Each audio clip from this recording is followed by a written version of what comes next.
안녕하세요. 결혼을 앞두고 있던 30대 여성입니다. 도무지 잠이 오질 않아서 결국 다시 컴퓨터 앞에 앉아 이렇게 사연을 씁니다. 저는 몇 년 전부터 유기견 봉사활동을 하고 있습니다. 제가 이 봉사활동을 하게 된 계기는 참 단순했어요. 대학교 졸업을 위해서는 봉사활동 점수를 채워야 했거든요. 동물을 좋아하니까 유기견 봉사를 해봐야겠다고 생각했고요. 그렇게 시작된 일이 어쩌다 보니 지금까지 이어지게 되었네요. 이제는 파혼했기 때문에 남자친구라는 호칭도 어색하게 느껴지지만 남자친구와 만나게 된 곳도 봉사활동 현장이었습니다. 사실 봉사활동을 오래 하다 보면 느낌이란 게 있거든요. 저 사람이 여기 왜 온 건지, 얼마나 열심히 할 사람인지 그런 것들이 눈에 보인달까요. 그래서인지 솔직히 남자친구에 대한 첫인상은 그렇게 좋진 않았습니다. 비슷한 나이대로 보이는 3, 4명의 남자들과 같이 왔었는데 어찌나 시끄럽고 정신사나운지, 놀러를 온 건지 도와주러 온 건지 알 수가 없었거든요. 하지만 2달, 3달이 지날수록 같이 왔던 친구들은 한 명씩 줄어드는 반면 남자친구는 꾸준히 모습을 보이더군요. 게다가 비슷한 나이대라곤 저와 남자친구밖에 남지 않다 보니 자의반 타의반으로 같이 움직여야 하는 상황이 생기기 시작했고요. 돌이켜 생각해보면 그러는 동안 서로 호감을 느꼈던 것 같습니다. 이후로 저희는 누가 먼저 사귀자곤 하지 않았어도 데이트를 하며 진지한 사이로 발전해 나갔고 어느 다른 커플들과 마찬가지로 행복한 연애를 하게 되었어요. 그러다 1년쯤 지났을 무렵 남자친구는 저에게 결혼하자며 청혼을 해왔지요. 청혼을 받고도 기뻐할 수만은 없었던 건 저에게는 남자친구에게 털어놓지 못한 비밀이 있었습니다. 그건 바로 제가 입양아라는 사실이었지요. 제가 입양아라는 사실을 알게 된 건 제 나이 17, 한참 사춘기로 예민한 시기였어요.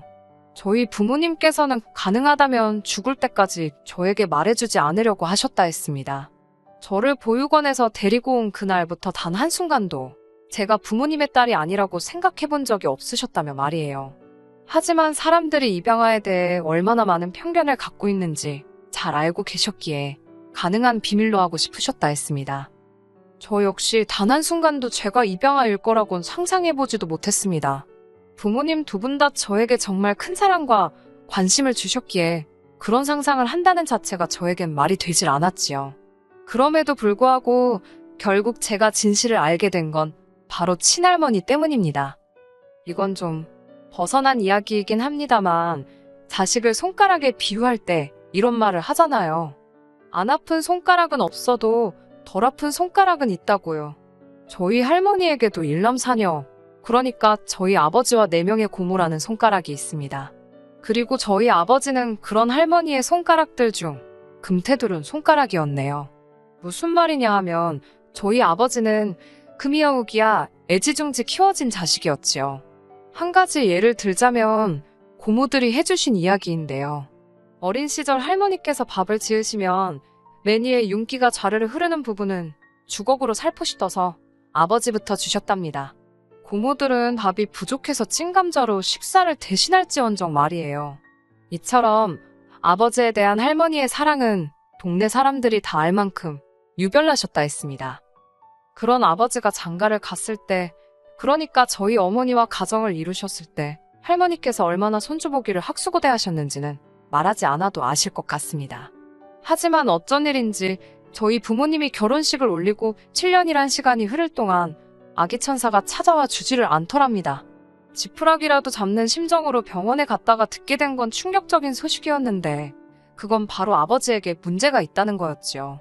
어머니와 아버지는 아이를 가질 수 없었고 2분은 고민 끝에 입양을 하기로 결심하셨대요. 할머니께서 그 이야기를 듣고 몇 날 며칠 머리를 싸매고 드러누우셨답니다. 뿐만 아니라 병원은 다 돌팔이라며 이게 다 아버지가 아닌 어머니 때문이라고 그렇게 억지를 쓰셨다네요. 저희 할머니가 원래 입이 거치시고 성격도 괄괄하십니다. 쌍욕은 안 하셔도 사람 가슴에 비수가 될 만한 말들을 아무렇지 않게 내뱉으시는 분이시지요. 제가 입양아라는 사실을 알게 된 날도 그랬습니다. 그날은 할아버지 제사를 지내기 위해 할머니 댁에 들렸던 날이었어요. 어머니와 고모들을 도와 자질구레한 심부름을 하고 있었는데 어쩌다 할머니와 제가 눈이 마주쳤습니다. 그때 저는 접시 여러 개를 나르고 있었는데 금방이라도 놓칠 것만 같아 신경이 곤두서 있었어요. 그래서 할머니랑 눈이 마주쳤음에도 뭐라 한마디 말도 제대로 붙이지 못하고 그릇 옮기기에만 집중을 해야 했지요. 그런데 할머니께서 갑자기 정말 뜬금없이 저더러 싸가지가 없답니다. 당신 알기를 뭐로 알아서 눈이 마주쳤는데도 고개를 피하냐고요. 그러더니 그때부터 저에게 악담을 퍼붓기 시작하셨습니다. 저더러 어디서 근본도 모르는 게 들어와서는 당신을 아주 깔본다면서 어이가 없답니다. 근본도 모른다니 그게 무슨 말씀이시냐고 저도 모르게 따지고 들었습니다. 그때 어머니와 아버지께서 그래도 어른이랑 맘먹으려고 들면 어쩌냐며 저를 방으로 밀어넣으셨어요. 왠지 뭔가 계속 찝찝하여 결국 집으로 돌아와 어머니를 붙들고 다시 한번 물었습니다. 장난 반 진심 반으로 내가 어머니의 친딸이 맞냐고요. 그러자 어머니께서는 그게 무슨 말 같지도 않은 소리냐고 하시면서도 왜인지 크게 감정적으로 동요하시는 모습이었습니다. 결국 어머니 아버지와 4시간 가까이 이야기를 나눴던 것 같아요. 혹시나 제가 상처라도 받을까 걱정이 되셨는지 저를 품에 꼭 안고 그동안의 사정을 말씀해 주셨어요. 하지만 솔직히 이미 제가 받은 충격이 너무 컸던지라 아무것도 귀에 들어오지 않더군요. 이후로 한동안 힘든 시간을 보냈습니다. 하지만 부모님의 끝없는 이해와 도움으로 지금은 제가 입양아라는 사실을 잊고 그저 부모님의 하나뿐인 딸로서 살아가고 있어요. 할머니는 이미 다 알게 된 마당에 피도 한 방울 안 섞인 제가 손녀는 무슨 손녀냐며 저 보기를 거부하고 계시지만요. 상황이 이렇다 보니 주변 사람들에게 제가 입양아란 사실을 말하기가 쉽지 않았습니다. 주변 사람들은 저를 그저 성공한 사업가의 하나뿐인 외동딸로 알고 있었거든요. 저에게 잘해주는 다정한 사람들이 제가 입양아라는 걸 알면 할머니처럼 절 미워하고 인정해주지 않을까봐 무서웠어요. 게다가 핑계 같지만 솔직히 누구 하나 저에게 입양하냐, 친딸이냐 그런 걸 물어보지도 않는데 굳이 자진납세를 할 필요를 느끼지도 못했지요. 하지만 결혼 이야기가 나오기 시작하니까 과연 남자친구가 묻지 않는다고 해서 말하지 않는 게 옳은 건지 모르겠더라고요. 행여 결혼식을 올린 후 남자친구가 제가 입양아란 사실을 알게 되면 어떤 반응을 보일지도 걱정스러웠고요. 남자친구를 볼 때마다 거짓말을 하고 있는 것 같아서 마음이 불편했습니다. 결국 부모님께 어떻게 하면 좋을지 여쭈니 마음 가는 대로 하라고 하시더군요. 다만 남자친구가 있는 그대로의 저를 받아들이지 못한다 싶으면 그 결혼은 할 필요가 없는 거라고 조언해 주셨습니다. 며칠 뒤 남자친구가 저에게 자기 부모님을 소개하고 싶다고 하더군요. 그 말을 듣는 순간 이제는 정말 막다른 골목에 다다른 기분이었네요. 결국 그날 밤 남자친구와 술 한잔하면서 제가 입양아라는 사실을 털어놓았지요. 남자친구의 반응은 좀 놀란 눈치기는 했지만 제가 예상했던 것과는 많이 달랐습니다. 그게 무슨 상관이냐는 식이었지요. 남자친구의 덤덤한 반응에 오히려 제가 떨떠름할 지경이었어요. 그래도 큰 산을 넘어선 기분이라 한결 마음이 편하더군요. 하지만 막상 남자친구의 집에 도착하니 생각지도 못했던 일이 저를 기다리고 있었습니다. 바로 어머님 아버님께서 저를 대하시는 태도였어요. 예비 시댁에 인사드리러 갈 때는 다들 선물 하나는 사간다고 하길래 저도 크게 의미를 두진 않고 예의상 한우 세트를 사갔습니다. 그러자 어머님께서는 뭘 이런 걸 다 사왔냐 하시더니 정말로 뜬금없이 그럼 저는 낳아주신 부모님과 길러주신 부모님 중 어느 쪽이랑 입맛이 비슷하냐고 물어보시더라고요.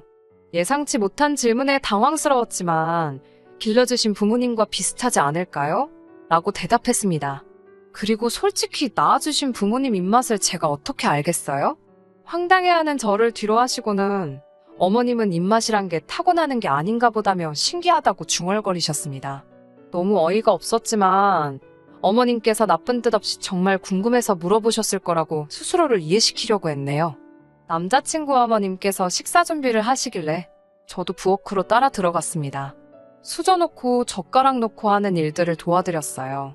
원래도 집에서 어머니를 자주 도와드리는 편이라 남자친구 어머님을 도와드리는데 별로 불편하단 생각은 안 했네요. 그런 저를 보고 어머님께서 가정교육은 잘 받은 것 같다고 하셨고요. 그런 칭찬을 듣자고 한 일은 아니었지만 기분이 나쁘지는 않더군요. 이후에도 어머님은 제가 하는 행동마다 잘 배웠다라든가 곱게 컸구나와 같은 칭찬을 한마디씩 해주셨어요.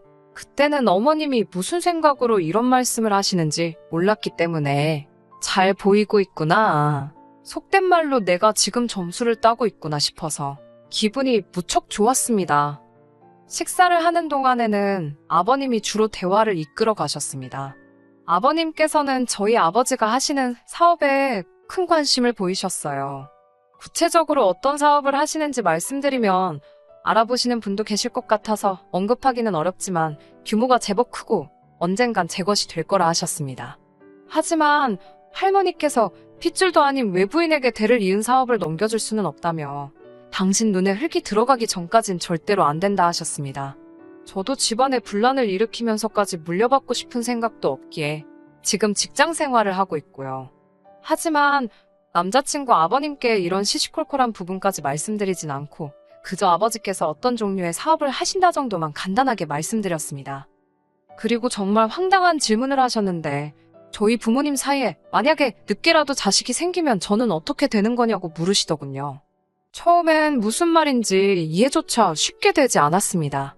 남자친구 부모님께선 언제라도 두 분 사이에 친자식이 생기면 저는 내쳐지는 거냐고 묻고 싶으신 거였어요. 저희 부모님이 그러실 분도 아니지만 그 질문 자체로 너무 상처를 받았지요. 제가 입양하라는 사실을 아주 확실하게 상기시켜 주셨으니까요. 슬슬 불쾌한 기분이 들기 시작했을 무렵 식사가 끝났습니다. 집에 가고 싶다는 생각이 절실했는데 어머님 아버님께서는 저에게 몇 가지 더 묻고 싶다 하시면서 저를 붙잡아 앉히셨어요. 그렇게 다시 한번 어색한 대화 시간을 갖게 되었습니다. 어머님께서는 저더러 절 낳아주신 진짜 부모님에 대해서는 아는 게 좀 있냐고 물어보셨습니다. 그런 질문 자체가 불편하고 황당해서 이름이고 뭐고 아무것도 아는 게 없다고 말씀드렸지요. 그러자 이번엔 아버님께서 결혼이라는 게 남녀들이 좋아서만 되는 것도 아니고 양쪽 집안 어른들이 어떤지도 봐야 하고 라며 말끝을 흐리시더니 결혼이 제가 생각하는 것보다 훨씬 어렵고 까다로워서 그렇답니다. 그러면서 혹시 저더러 IQ 테스트는 해본 적이 있냐고 물으시더군요. 요새 누가 그런 걸 하나요? 그리고 참고로 저는 한국에서 5손가락 안에 드는 대학을 졸업하여 누구나 들으면 알 법한 직장을 다니고 있었고 어머님 아버님도 그 사실을 잘 알고 계셨습니다. 한때 결혼까지 생각했던 남자친구를 깎아내리기는 싫지만 학력이나 직업면에서 남자친구에 비해 월등히 나은 조건이었지요. 그럼에도 불구하고 제가 결혼을 결심했던 건 그의 배경이 아닌 그의 성품을 사랑했기 때문이고요.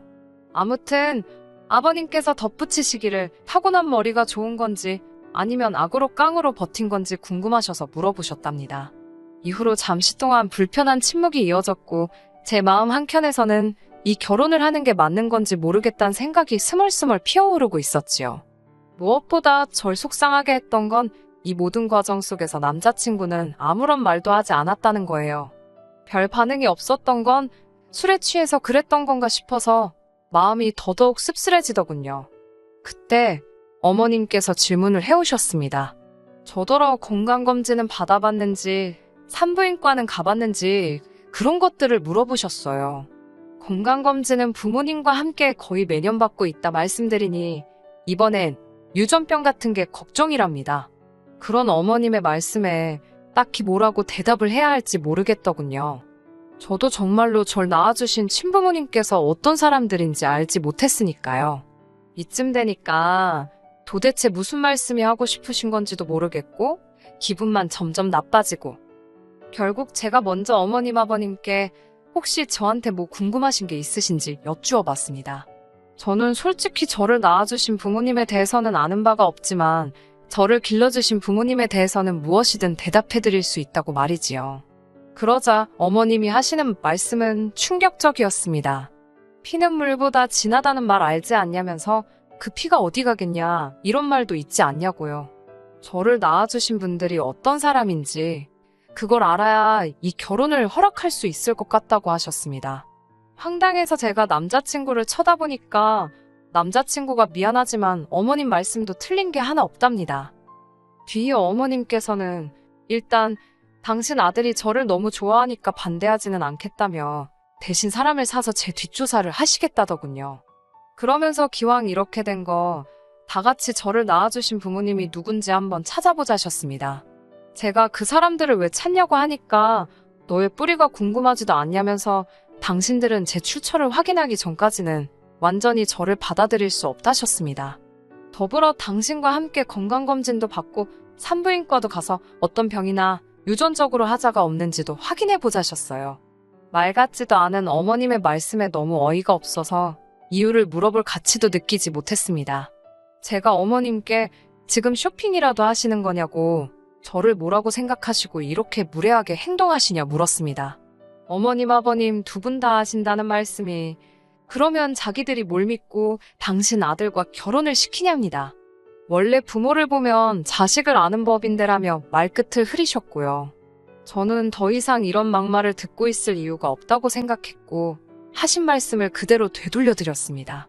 어머님, 아버님이 이렇게 생각이 없으시고 막말을 하시는데 거리낌이 없으신 걸 보니 남편에게 상식과 교양을 기대하긴 그른 것 같다면서 저는 그런 남자를 남편으로 맞을 생각이 조금도 없다고요.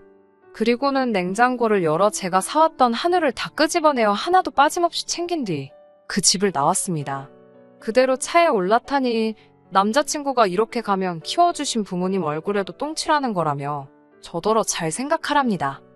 저는 키워주신 부모님이 아니라 그냥 부모님이라고 입 조심하라고 소리를 질렀고 그대로 차를 출발시켰습니다. 그리고는 바로 부모님 댁으로 향했어요. 인사드리러 간다던 애가 눈물 콧물을 흘리며 집에 도착했으니 부모님이 얼마나 놀라셨을지 말씀드리지 않아도 아실 거예요. 부모님께 남자친구 집에서 들었던 막말들을 전하니 무슨 그런 집구석이 다 있냐면서 크게 노하셨습니다. 이후로 며칠 동안 남자친구에게서 간간히 미안하다는 전화와 문자가 오긴 했지만 제 마음은 나아지지 않더군요. 오히려 그 집에서 바보같이 당하고 온 게 생각나 분한 마음만 커져갔습니다. 하지만 결혼한 사이도 아니다 보니 제가 실질적으로 남자친구에게 줄 수 있는 타격은 없더라고요. 그게 지금도 한이라면 한입니다. 어머니께서는 보란듯이 잘 살면 그것이 최고의 복수라며 저를 안아주셨습니다. 그리고 저에게 낳아주신 부모님이 궁금한지 물어보셨어요. 저는 궁금하지 않다고 말했습니다. 저에게는 어머니 아버지가 계시고 두 분이면 충분하다고요. 남자친구는 뭔가 깨달은 바가 있는지 아니면 자기 인생에 저 같은 여자는 다시 못 만날 걸 깨닫기라도 했는지 미안하다며 몇 번 집 앞에 찾아오기도 했습니다만 저희 아버지께 걸려서 온갖 욕이란 욕은 다 처먹었습니다. 한 번은 아버지께서 갯값은 물어주면 그만이라며 골프채를 휘두르시는 걸 간신히 말리기도 했네요. 지금 저는 부모님 댁에서 몸과 마음을 추스리며 지내고 있습니다. 입양아란 사실이 제가 아닌 척 한다고 사라지진 않겠지요. 하지만 더 이상 그 사실 때문에 주눅들어 살지 않으려고요. 그저 어머니 아버지의 하나뿐인 딸로 행복과 사랑을 누리며 살 거예요. 저와 부모님을 위해서라도 말이지요. 끝까지 들어주셔서 감사합니다. 오늘의 사연은 여기까지입니다. 구독과 좋아요, 알람 설정 부탁드리고 더 좋은 사연으로 다시 찾아뵙겠습니다. 감사합니다.